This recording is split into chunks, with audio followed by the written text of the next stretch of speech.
I don't even know what's going on here. Dale, Dale.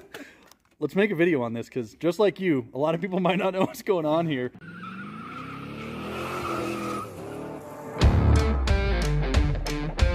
Dale already took the door panel off.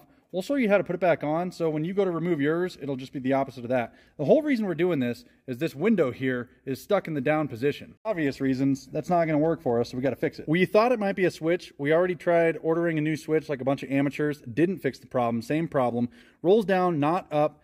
This motor does nothing when it rolls back up, but if you operate it from the driver door, you have a little bit of noise from one of the relays, but it doesn't do anything.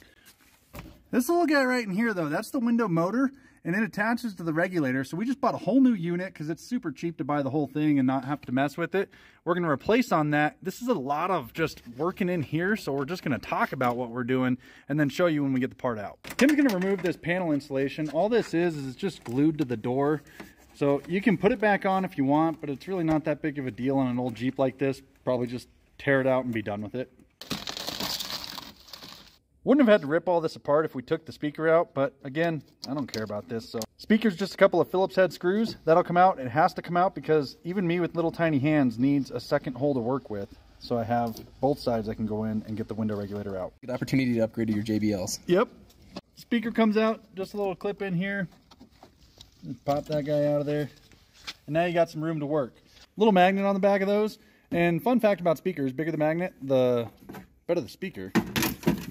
Easiest way to picture this here, you've got these two bolts and they go here and here, and then you've got the three little bolts down here. Tim, can you move that motor? You can see those connect to the door, and then at the bottom you have one little bolt right there that bolts in right there. This is the first step we got to do, is get these little clips off of both sides. And again, I told you guys, you can't see what I'm doing when I'm working in the door here, so I'm going to get a little screwdriver in there and pop those clips out. Try not to lose them in the bottom of the door, but even if I do, the new one's got them, so it's not that big a deal. There's a little cable back here.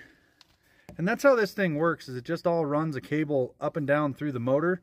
And I think if we cut this, it might allow us to move the window up so we can get to these clips easier.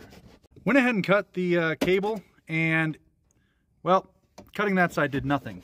There's another side down here, so we'll just try to cut that side and see if it works. I just used a set of tin snips. I don't know, angle cutters would work as well. Cut that cable, and now the window goes up. I asked Dale to put the window about halfway because this gives me the best access to get this clip out. Now it's just right there in the access hole. Other side is the exact same thing. No problem at all. Just a little screwdriver up in there and pop those out. Dale brought it down a little further, made it even easier. Stick your little screwdriver in there and then just pop that guy out. And I'm gonna have to use two hands on this one. Got that clip out. This guy just pops off. Oh, need two hands again. Jeep got something right. They cut the door in such a way that you can take the top bolt out, and then you loosen these two bolts, and when you reach in here, you can slide those up into those little holes, just like that. They slide out, and then when we reinstall it, we'll put those bolts into the new motor, drop it down so it holds it in place while we get that top one in. All we got is these 10mm bolts. Those were 8s, and then we should be able to pull this window regulator and motor out. Same thing on these guys. You got this little recess here for that bolt to loosen and slide up into. On the top of this door, you got the same thing on that side. This one's got to come all the way out. And then with this window regulator, we can start to move it. After you disconnect the regulator part from the glass here, you can take this whole piece, slide it all the way back in, and we're going to have to turn it and slide it out that way. Forgot to mention here, you got this wire that goes to your motor. It's got this little safety plug on it, so you just pop that guy out and then you can disconnect it. I somehow managed to record and fast forward without sound for the end of this, but I'm just showing the plug. The motor, ours is disconnected because we cut it, of course, and then I'm going to show the regulator here and just how it slides up and down the track on the cable there. No big deal. And when you slide this back in, you want to go top in first toward the Jeep, and then you can slide the back end of it in, and once the regulator slides all the way down there, you can start to finagle that motor in there. And then you start to stand that up, and it's just a lot of finicky moving and shaking and wiggling, and you want to make sure the window's up when you're doing this so you don't scratch your window. But you keep getting it, and eventually you'll be able to get all those holes to line up. It just takes some work and some patience to get all these things to go. And here I just show how these little fasteners go in. Again, those little recesses where you pop the bolts out and slide them in. Function test the window regulator and the motor before we put everything back together. Everything worked the way that it should. Make sure the clips snap in. Wire comes up, wires get bundled together. I zip tied the cable out of the way so that it won't impede the window.